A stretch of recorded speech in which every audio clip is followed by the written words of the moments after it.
We're at a very interesting place in Harford County, and when people think about this place, they think about adoptions. They think about all those furry little wonderful creatures that they like to have around their house.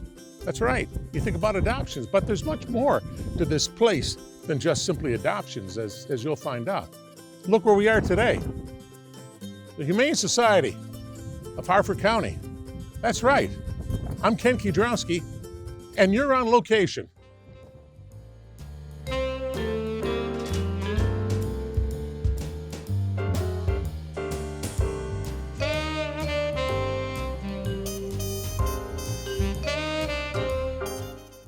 Don't worry, I'm not going to be singing How Much Is That Doggy in the Window or What's New Pussycat. Maybe I'll do that on YouTube or Facebook, so stay tuned for that. But anyway, once again, as you already know, I'm Ken Kiedrowski, and this is On Location. And as you already know, we're at the Humane Society of Harford County. I almost said the wrong thing before we went on the air. I'm glad I corrected it. But anyway, that's where we are. And right over here, to my, let's see, right, left. To my left is Jen Swanson. Jen, thanks for being with me this morning. Thanks for letting me be here in your wonderful facility here on Connolly Road. Jen's the executive director of the Humane Society of Harford County, Inc. So, Jen, how long have you been here? So I have been here since August of 2015, so just about 4.5 years. And has a lot been going on in this time? A lot of busyness, a lot of animals? A lot of busyness, a lot of change, a lot of positive stuff has been going on in the past 4.5 years, for sure. For sure. Now, so this facility, which is like brand new as far as I'm concerned, what is it? It was built in the 2012 or something like that? We actually moved into this building Easter weekend of 2016. Oh, 2016. Okay. Yeah, Well, even newer than that. Even newer than that. But the facility, or the organization, started way back in 1946. 1946, before I was born. Those of you who keep track of those things. Okay, good. All right, now, so you have this facility, and right now we're in the critter room, and over here to my right, which you can't see right now, is this adorable Clarabelle the rabbit, which somebody should adopt. Behind me is my friend the turtle here, and his name is Fluffy. Somebody had a sense of humor naming the turtle Fluffy. And hiding behind Jen over there is a chinchilla, who's a nocturnal animal, and he's trying to sleep right now. So, or I'm putting him to sleep. That could be the case too. So, where does all the money come from to keep the lights on in this place? Sure. So we have about a $1.3 million annual operating budget.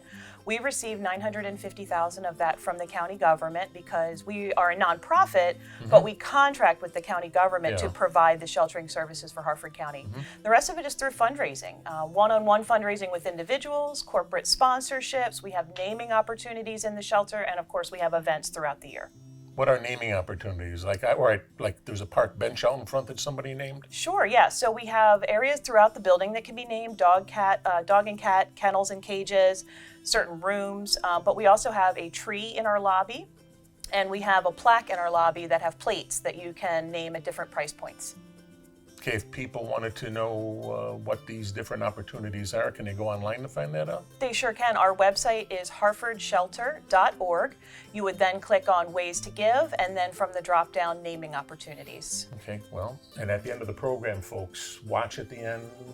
All the contact information will be there, and you can find out more how you can have the opportunity to donate or adopt. Adopting is good. Tell me more about adopting. Sure.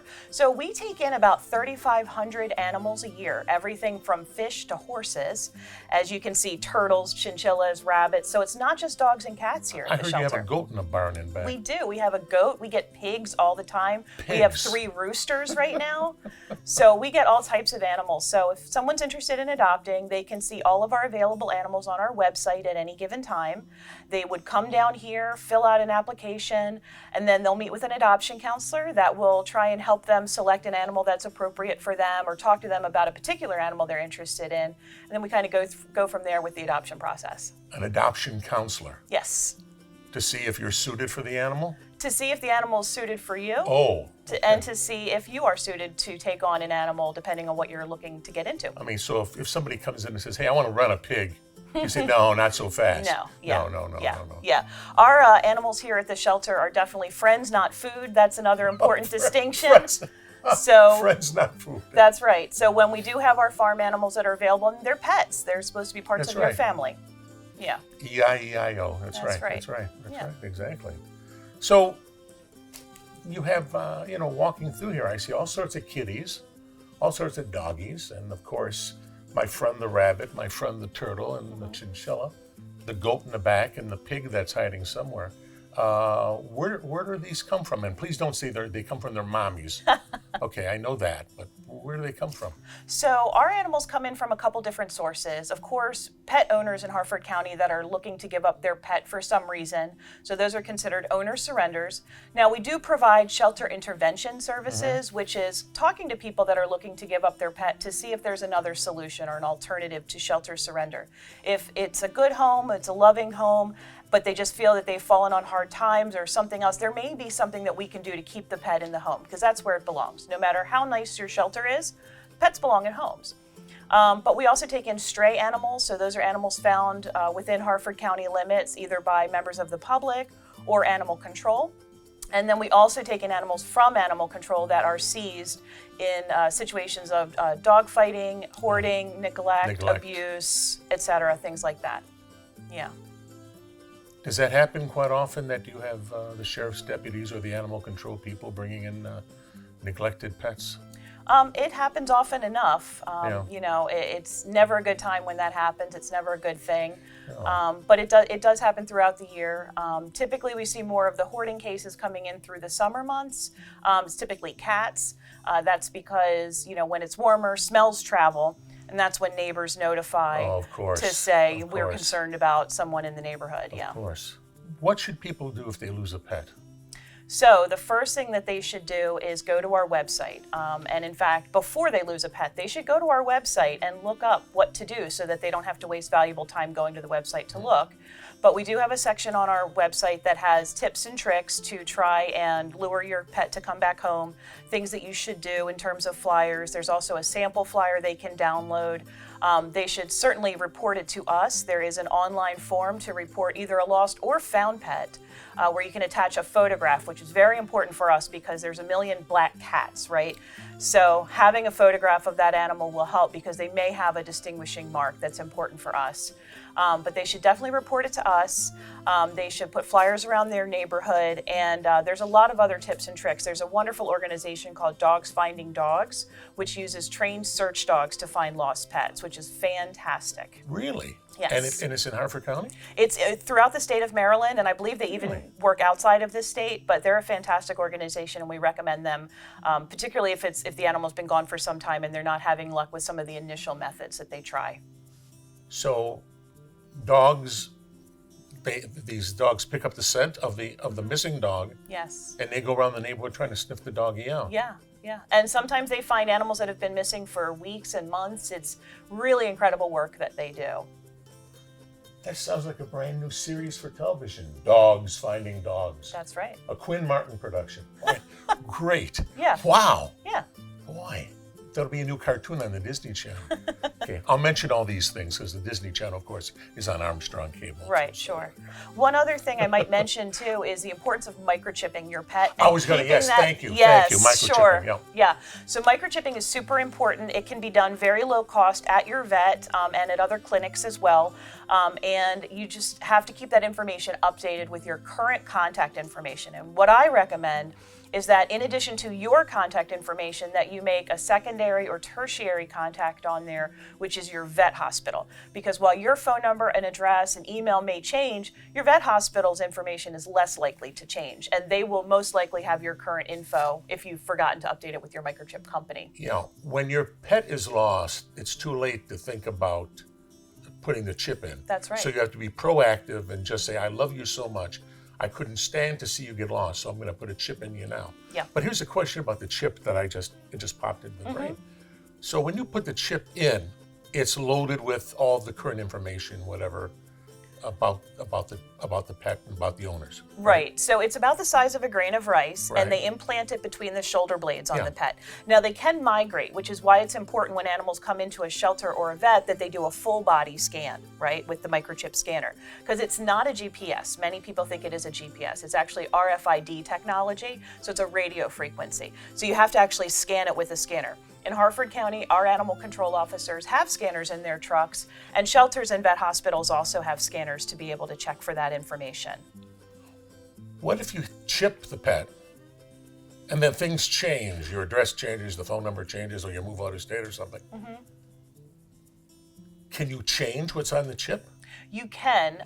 So when you get without slicing, Yeah. without doing it again? You sure can. So the company that your chip is made by, Yeah. when you get that chip implanted, the vet or the shelter, whoever does the implantation, will give you the information to contact to make that change. But in addition to that, there's a fantastic resource called foundanimals.org, and you can register any brand of chip for life for free on that website, and you can change the information for free as well. Some of the microchip companies will actually charge you to change the information. It's a relatively nominal fee, but you can do it for free on foundanimals.org. Wow. And you can change the information without inflicting any harm or pain to doggy or to kitty. That's right. And you can, in case something happens, you can trace them that way. And you can chip any type of animal. It doesn't just have to be dogs and cats, for that matter. All right, now what else can you chip? I mean, you can pretty much chip anything. A bird? With the exception, perhaps, of maybe turtles, but they don't typically go too far too fast. So. Oh, he's up sunning now. He's getting his tan. All right, so maybe not turtles, but the chinchilla, the bunny, Horses. horses. Okay. I see some roosters out back. You have roosters here? Yeah. Yeah. Yeah, maybe. Okay. Yeah, you do. I know. Well, I mean, maybe you can microchip them, Oh, right? maybe. We do have roosters, yes. Yeah. Whatever. All right. Do you during the school year, or maybe not just during the school year, but during the summer, do you have kiddies coming from various schools or whatever groups coming in, and so that they can see what's going on here? Yeah, so we do a ton of humane education programming here. In fact, I am often working with youth scout programs. So Boy Scouts, Girl Scouts, Daisy Troops. We have a lot of Eagle Scouts and Girl Scout Gold Award projects that are done here, and we're always in need of those who want to do those programs. But we also go into schools and libraries and give presentations based on, the age groups that we're presenting to. And they can also come here and get tours as well. So particularly with the Girl Scout groups, what they like to do is they like to do a little project where they'll take our wish list from our website. We also have a youth and group project booklet on our website they can download so they can look at some little projects they can do. They'll come here, they'll get a tour of the facility, meet some animals, meet us, learn about who we are and what we do, and then learn the importance of volunteerism, which is great to get into those kids' minds at a young age, the importance of volunteerism and giving back to your community. They drop off their donations, we take a little photo, we post it on social media, put it in our monthly e-newsletter, and really hope, that we are instilling some great values in those kids as they move forward into adulthood. Okay, in the last few minutes we have left here in this segment, how complicated is it? I mean, people out there saying, I'd like to adopt, but it's going to take all day. It's going to be like going to DMV. I'm going to be in line for 2 hours, and it's going to take a long time. How complicated is it? It's not very complicated, to be perfectly honest. We do something called conversational adoption counseling. So there's a form that they fill out. It's just two-sided, one page. And then it's more about having a conversation with the adoption counselors and the staff to make sure that we're doing a good match. So that's all entailed with it. So if they are looking on our website, seeing animals they're interested in, coming in here knowing, I want to see so-and-so, they fill out that paperwork, they meet so-and-so, and then we determine whether or not it's a good match. If they have a dog at home, we will have them go home, get their dog, if they're interested in a dog here, and we'll do a meet and greet with their dog and our shelter animal in a controlled environment that is guided by our staff members. So they can sniff each other. So they can sniff each other That's out right. and see if it looks like it's going to be a I good like fit. You. Yeah. Right. Now, in some cases where we have some of our more harder to adopt animals who may have some behavior issues and things that we may need to work through, there may be more than one visit. Yeah. Because at the end of the day, our responsibility is not only to the community in terms of not putting unsafe animals out there, but our obligation is to the animals first. And sometimes it's not a good match, and we have to put the animals' welfare and frankly the liability of the organization at the forefront. Jen Swanson, thank you, Executive Director of the Humane Society of Harford County, and I got that right. Okay, so write that down on my when you say how you like the interview today. Sure thing. That's good. 5 stars. Tell Armstrong what a good job they did. I'll be back in just a sec with our next guest right here as we visit more doggies and kitties and turtles. Oh, he disappeared. All right, we'll be right back.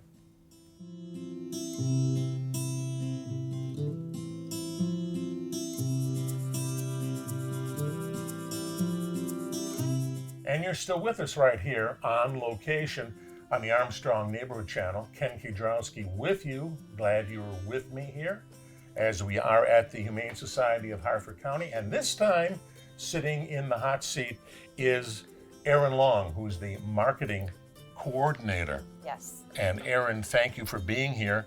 Thank you. Well, the question I have for you, or the topic I have for you, is how can the public help? I mean, we've heard about adoptions, we've heard about how long the place has been here and various things, but you get the money from the county, all right, but now how can the public help you, because you don't get enough money from the county, as wonderful as they are, opening up the public Right. vaults to you. What else can the public do for you? Right. And the reality is we can't do what we do without our volunteers. There's so many behind the scenes things that they do. And the public, I mean, there's so many things. So there's a couple ways that people can help us. One of those is volunteering their time. They can either come here to the shelter and, play with our animals, obviously not with our turtle friend here, but once they've had some training, they can come in and walk dogs, cuddle cats. There's administrative things they can do. Helping us with events is a big one. There's a bunch of things. And then we also have a foster program, which is very active and is just a wonderful way to make an impact. Every spring and well into the fall, we get inundated with pregnant mother cats and kittens, and the shelter is kind of a harsh environment for them.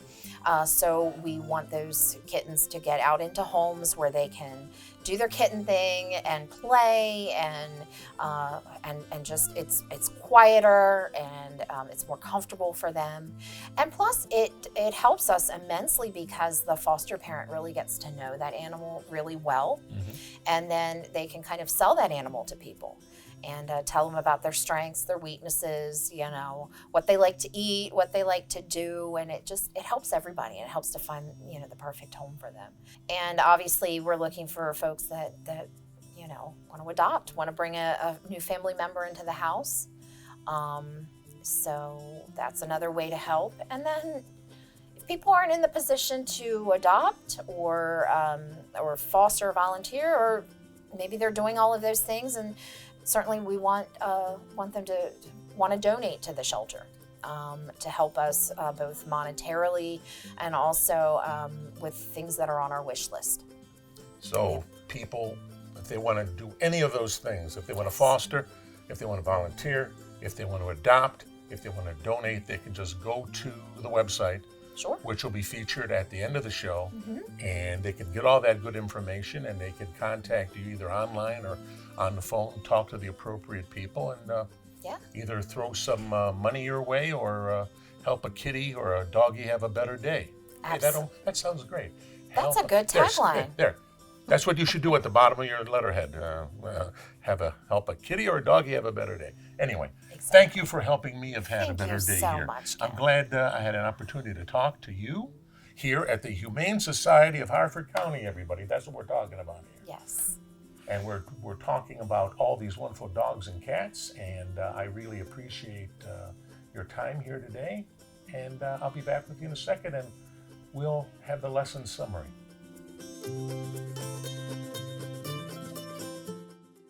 Well, I wanted to talk to you about the program here, Clarabelle, because people were interested in all the animals here, and They know about the dogs and the cats. They probably weren't thinking about a rabbit, but they could adopt you too.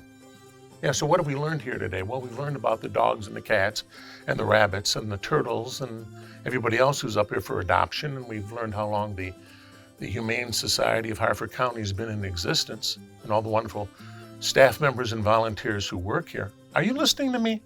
I mean, those ears are pretty big. You should be able to hear what I'm saying. Okay, I don't like to be ignored, but then again, you're a rabbit and you're cuter than cute. Okay, so I like this private time we're having with each other here just to talk. I don't know if anybody's watching or listening, but you are a cute bunny, really cute. So, yeah, that's about been the show today. So this is the part, Clarabelle, where I usually tell people that I appreciate, are you listening to me? Where I appreciate the time that they've spent with me, in this case, the time they've spent with us here today at the Humane Society of Harford County. So I do appreciate that. I really do, folks. And of course, I'm Ken Kudrowski, and you've been on location with all these animals. Yeah. Have a good day.